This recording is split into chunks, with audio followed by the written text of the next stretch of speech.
Hi everyone, Mohan physics academy में JEE mains 2025 के PYQ and solution में आपका स्वागत है।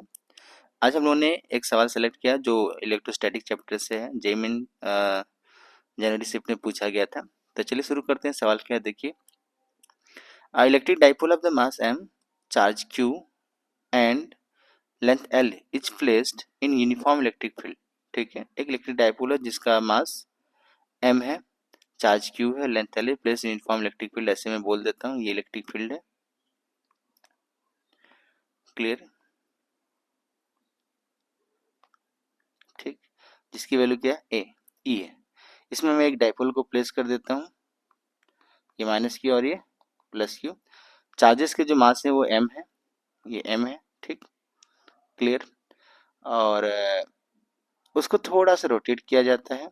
मैं पहले से ही, जैसे पहले वो इक्विलिब्रियम कंडीशन में था, तो मैं अगर थोड़ा सा उसको इक्विलिब्रियम से स्लाइटली डिस्टर्ब करता हूँ ऊपर की तरफ। ठीक है, इक्विलिब्रियम पोजीशन क्या होता है, जब डाइपोल इलेक्ट्रिक फील्ड के, ये डाइपोल इलेक्ट्रिक फील्ड के अलोंग अलाइन हो, तो ये इक्विलिब्रियम पोजीशन होता है। थीटा की वैल्यू क्या हो, जीरो। किसके, dipole moment and electric field के बीच का। क्लियर है क्या?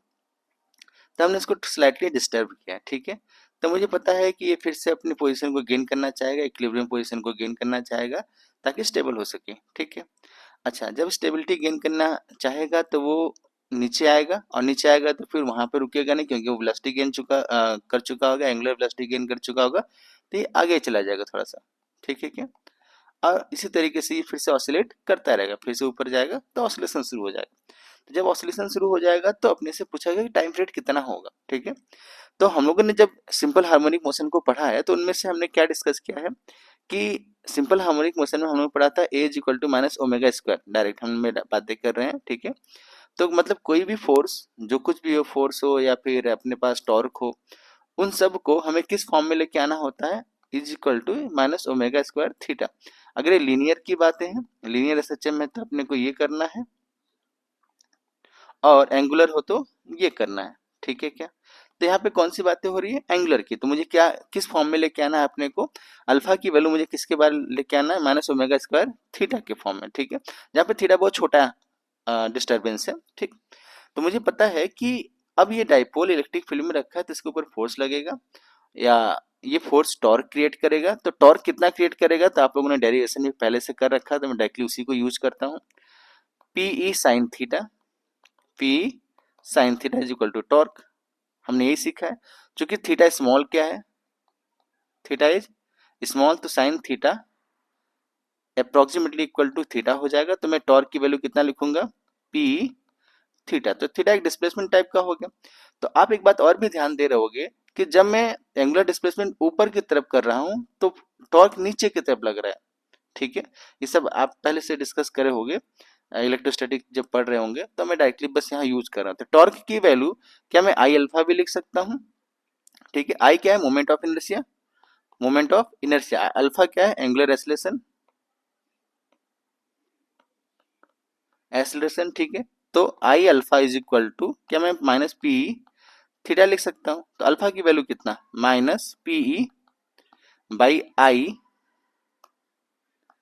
आई थीटा। तो क्या, अब मैं अल्फा को कंपेयर करने के लिए, ये जो फर्स्ट इक्वेशन हमने बोला था, इसको मैं आप सेकंड बोल दीजिए। तो comparing equation first and second, तो मैं क्या, minus P by I into theta को ऐसे लिख सकता हूँ, alpha is equal minus omega square theta, where omega square is equal to P by I. तो ओमेगा कितना, 2 pi by T, under root कर लेते हैं इसको, पी बाई आई। क्लियर है? तो हमको क्या चाहिए था, टाइम पीरियड। तो टाइम पीरियड इसको क्या लिख सकता हूँ मैं, टाइम पीरियड को देखिए, आई इधर कर देते हैं, 2 pi under root I by P E. P क्या है, डाइपोल मोमेंट, जिसकी वैल्यू कितना, क्यू इंटू एल।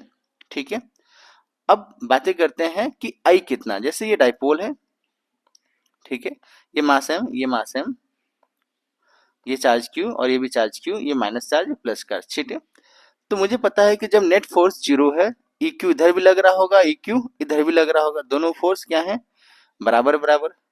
तो ये सेंटर ऑफ मास के अबाउट घूम जाएगा। तो पूरा डाइपोल का डिस्टेंस उसने कितना दिया है, एल, तो ये वाली दूरी कितना हो जाएगा, एल बाई टू। तो अब सेंटर ऑफ मास के अबाउट, ये सेंटर ऑफ मास के अबाउट इस डाइपोल मोमेंट का मोमेंट ऑफ इनर्शिया कितना होगा। तो मोमेंट ऑफ इनर्शिया मैं लिखता हूँ, देखिए ये m है और यहाँ से दूरी कितना, एल स्क्वायर बाई टू। तो m L square by to को हम स्क्वायर करेंगे एल स्क्वायर बाई फोर।